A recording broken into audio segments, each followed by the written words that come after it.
वडवणी तालुक्यातील कुप्पा येथे 20 लाख रुपयाचे कॉपर केबल आणि कनेक्टरची चोरी झाल्याची घटना घडली आहे. सदर घटना दिनांक 23/5/2024 रोजी पहाटे 4 वाजण्याच्या सुमारास कुप्पा या ठिकाणी घडली. म्हणून दिनांक 24/5/2024 रोजी 3:54 दुपारी वडवणी पोलीस ठाण्यामध्ये अज्ञात चोरट्याच्या विरोधामध्ये गुन्हा दाखल करण्यात आला आहे.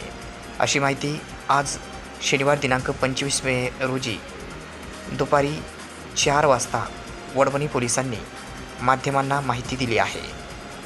वडवणी पोलीस ठाण्याच्या हद्दीमध्ये असणाऱ्या कुप्पा या ठिकाणी अज्ञात चोरट्यांनी केबल कनेक्टर चोरून नेले. यामध्ये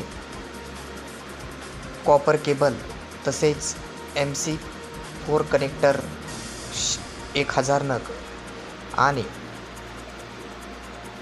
कनेक्टर 500 नग सोलर PV पफनलला जोडणाऱ्या इंडिग्रेटर सॉकेटच्या मुळापासून कापून चोरून नेला. परिणामी पफनलवरील इंडिग्रेटर सॉकेट खराब झाले.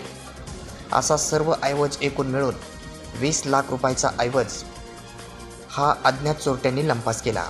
म्हणून या प्रकरणी फिर्यादी सचिन महादेव उबाळे वय 32 वर्ष, व्यवसाय खाजगी नोकरी, राहणार चिंचोटी, तालुका वडवणी, जिल्हा बीड यांच्या फिर्यादीवरून अज्ञात चोरट्याच्या विरोधात वडवणी पोलीस ठाण्यात कलम 379 भादवीनुसार गुन्हा दाखल करण्यात आला आहे. याचा पुढील तपास वडवणी पोलीस हे करत आहेत.